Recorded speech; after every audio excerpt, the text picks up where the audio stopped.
Okay, so we're going to be testing the elasticity of this rubber band by shooting it using this ruler at 3 different distances.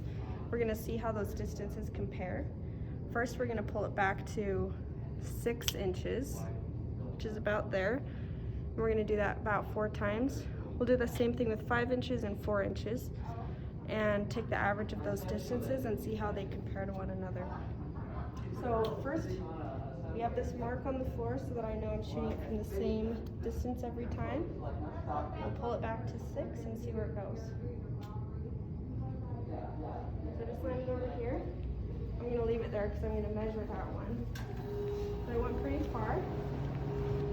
And when we're done measuring that, we'll be able to see how the different levels of tautness compare to each other.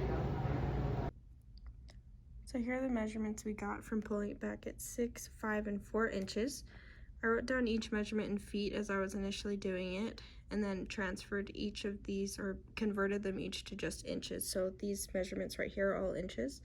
And then I took the average of those 4 and got this. So at 6 inches, we got around 301.5 inches when we were shooting it from the 6-inch mark. At the 5-inch mark, we got 186.75 inches. And at the 4-inch mark, we got 114 inches.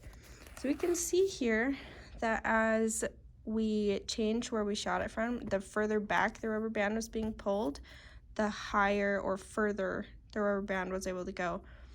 Something as a side note I noticed is that when you change the angle of where the ruler was, how elevated or how horizontal it was compared to the horizon line, that would also slightly change the difference. So I did the best I could in these measurements to keep it at the same angle, but that's something to keep in mind as well.